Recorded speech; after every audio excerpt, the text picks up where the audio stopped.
is the man of the hour, the man of the year, the man of the century. Are you ready? Mr. Real, let's go. 1, 2, 3.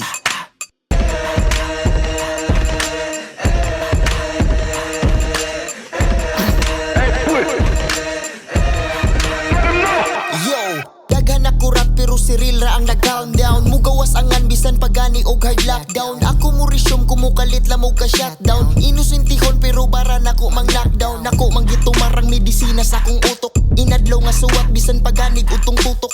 Normal lang kahit di kay nasubraan sa uso. Kung basa gani kagbaba dapat may sulod ang utok. Suwat og explicar bisag di nila saw munog wala maidukar. Bay di ka kayang sawon ayaw na lang tukar. Kung gusto ra nimong daygon undani na ng bisyo niya konsumuhin nagbaygon. Mura na bag icon kay lagi naka-iPhone. May pang mga bata kasago pag parisayton. Dini mo matansya ang agwat na to gilayon. Kaning mga rapper magmugot manog palaykon. Nay pagka-hyson samot nagpa-freestylon. Di pala away kay bitray kaya na kong patyon. Na hostage akong hilig niya suwat ang akong ransom. Andang kong mustit bisag ambit ninyo kay random. Maunang mga abay tagamtama aron sa kabulay ug makamata.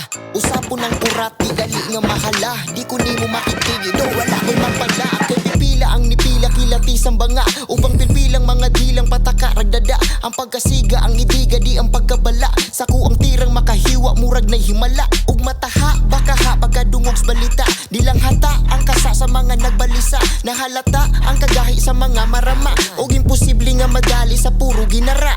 Kay lahi ni sa uban nga inyong idolo. Kung nadunggan ni mo mauna ni ang simbolo.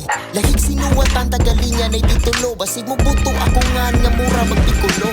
Tuluan na tog sakto sayop manoy gipili. Imo pa nang gilihok ang gisigi ni mog tibi. Idol ra ko nimo maong di ko makigtigi. Masundog mang estilo ang kaalam do kay